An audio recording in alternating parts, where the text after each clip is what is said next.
Serangan terbaru Ukraina menyebabkan pemadaman total di wilayah Zaporizhia dan Kherson yang saat ini dikuasai Rusia. Beberapa pihak menyebut ini sebagai salah satu serangan energi terbesar dalam perang modern. Apa sebenarnya yang terjadi? Apakah ini terkait dengan PLTN Zaporizhia, fasilitas nuklir terbesar di Eropa?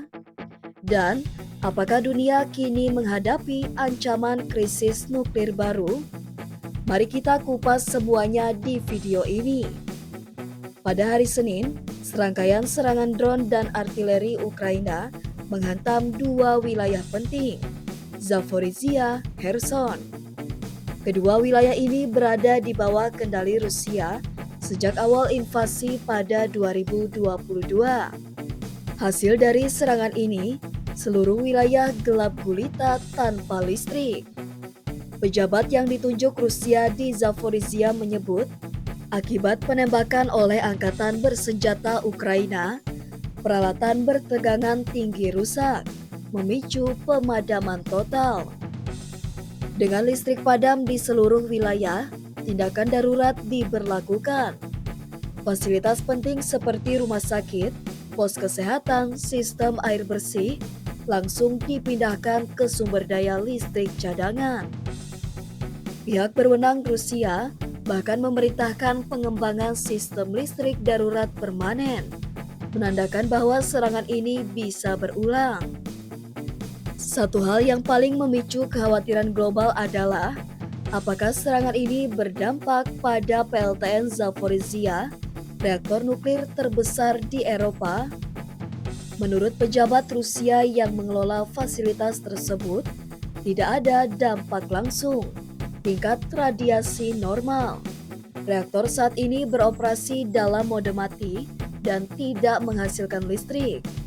Namun begitu, PLTN tetap menjadi sumber ketegangan utama antara Ukraina dan Rusia sejak awal perang. Selama berbulan-bulan, Rusia dan Ukraina saling menuduh melakukan serangan ke arah PLTN Zaporizhia. Masing-masing mengklaim pihak lawan beresiko memicu kecelakaan nuklir besar. Serangan terjadi dekat dengan fasilitas penyimpanan bahan bakar radioaktif. Badan Energi Atom Internasional atau IAEA, pengawas nuklir PBB menyatakan mereka tidak melihat tanda-tanda Rusia mencoba mengoperasikan kembali PLTN. IAEA telah menempatkan monitor permanen di lokasi. Artinya, meskipun situasi kritis, belum ada resiko langsung kebocoran nuklir, setidaknya untuk saat ini. Tak hanya Zaporizhia, wilayah Kherson juga dilanda pemadaman.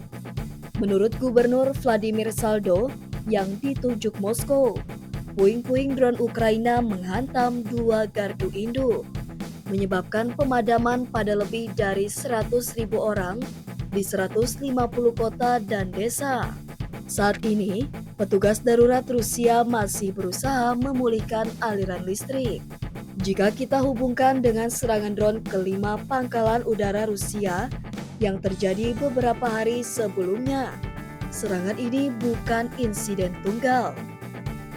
Ini tampaknya adalah serangan Ukraina yang terkoordinasi untuk melemahkan infrastruktur militer dan sipil Rusia, dari udara, komunikasi, hingga energi. Dan yang paling krusial, Ukraina kini mampu menyerang jauh ke dalam wilayah Rusia dan zona pendudukan, menggunakan drone dan taktik gerilya berteknologi tinggi.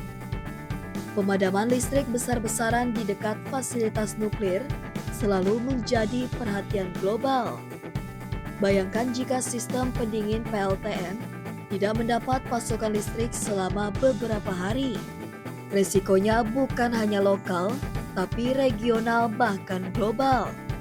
Saat ini, reaktor di Zaporizhia memang dalam kondisi mati, tapi tetap ada bahan nuklir yang membutuhkan pendinginan konstan. Pihak Ukraina belum mengklaim serangan ini secara langsung. Namun serangan ini jelas sejalan dengan strategi mereka untuk mengacaukan logistik Rusia, mengguncang zona pendudukan, menekan Rusia menjelang perundingan damai yang direncanakan. Pertanyaannya sekarang, apakah Rusia akan membalas dengan lebih brutal atau justru menyeret dunia ke dalam eskalasi baru? Apakah serangan Ukraina ini langkah strategis yang cerdas atau terlalu beresiko karena melibatkan wilayah dekat PLTN? Dan apakah ini akan mempercepat perdamaian atau malah memicu babak baru perang?